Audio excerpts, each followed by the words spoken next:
Alright everybody, welcome back to CP65. Just wanted to kind of give you an overview of what I've been up to. I'm actually kind of tired. I've been working security now and working some long days, 10, 12-hour days. But I want to show you what I've done to that tank car I've been working on. So let's ease 3460 up here a bit. And I'm going to let that bring it into view for you. And there is my United Rail. You know? That's basically what I wanted. This is a United Rail because, like I said, in my world, CSX and Norfolk Southern has merged. So they share the same trackage and work together. I love both of them equally the same. So, I mean, that's just the way I do it. But this tanker here was two 10,000 gallon tank cars like this one here, this little Procore where I haven't finished. And what I've done is I cut the two and spliced the two. I'll show you. Let's see. They were spliced there, and then on this side about right in there. And all this midsection here was the third car. And of course the top access here on these two each ends were taken off.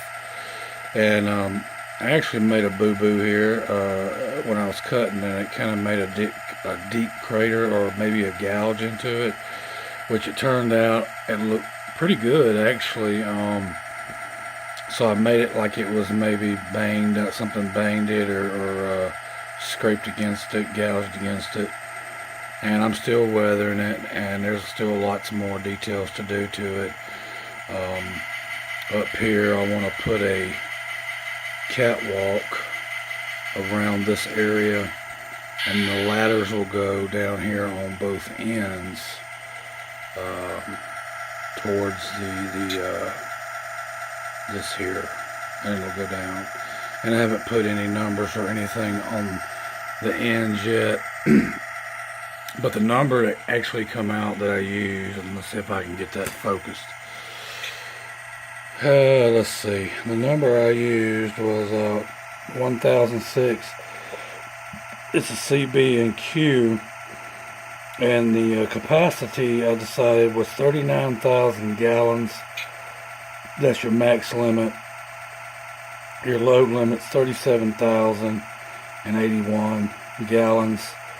And then your empty load limit of weight is 9,127 pounds. But yeah, that's pretty much what I wanted, and it's getting there. It'll look a lot better when I put more weather and fading on the United part, and then of course get those numbers on the front end.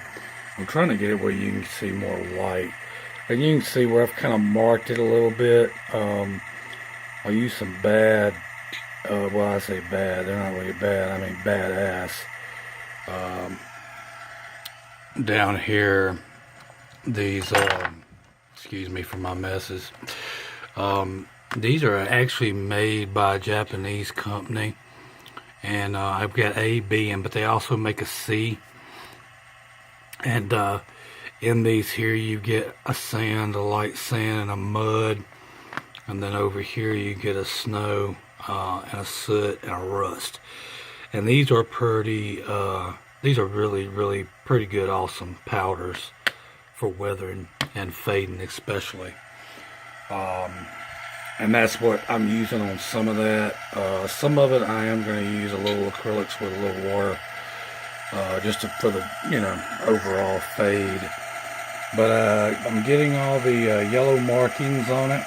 You can see there on the edges. Yeah, there's still some trimming up I need to do. The catwalk from the top, if you can see it, you can see how I've added that all the way across the top. And then if I can get a view in here with some light,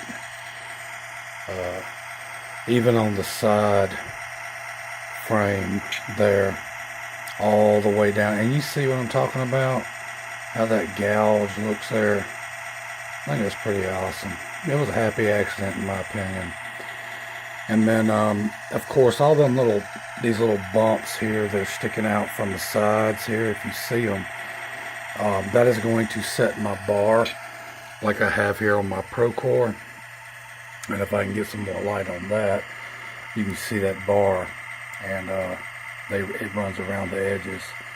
And then of course I'm gonna build something like that, a little different, but it'll go around the top up here. I'm not sure about putting ladder access to the sides. I don't think I am. I think I'm just going to patch them holes, the old ladder holes up. You can see the holes right there, and just putty them out and sand them and paint them. But even on the ends here, you can see the catwalk's been installed. I also got to get some flammable decals. I actually thought about going with either a corrosive or maybe an oxidizer. It doesn't necessarily have to be a fuel car.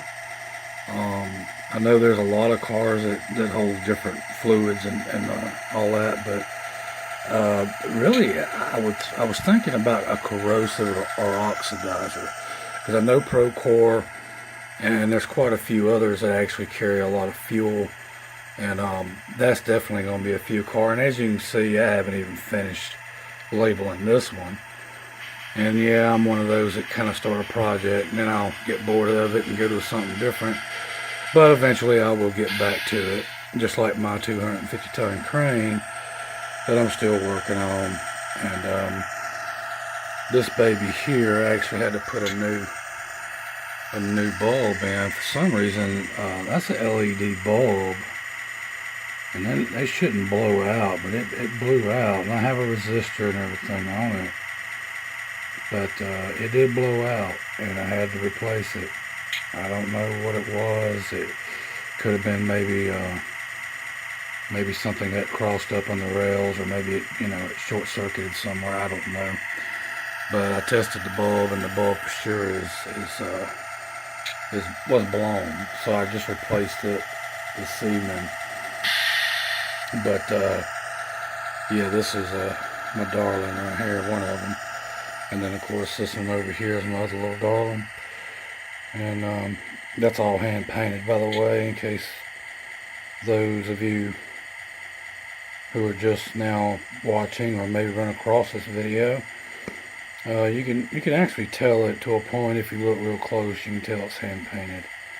No, it wasn't easy, but that's a point of modeling. I try to do what I can do, and at the time I didn't actually have any decals. Now I got a ton of them, and I don't think I'm going to change it. I think I'm just going to leave it like that. I might put a little weathering on it or something, but the front there is actually a decal, and the rear is actually a decal as well. But as far as the side there is all hand painted. Even the No Folk Southern, it was done with a very fine tip brush. It was actually one of these little modelers. You get micro brushes from like Hobby Lobby, and these are fine tip. They're so fine, they're just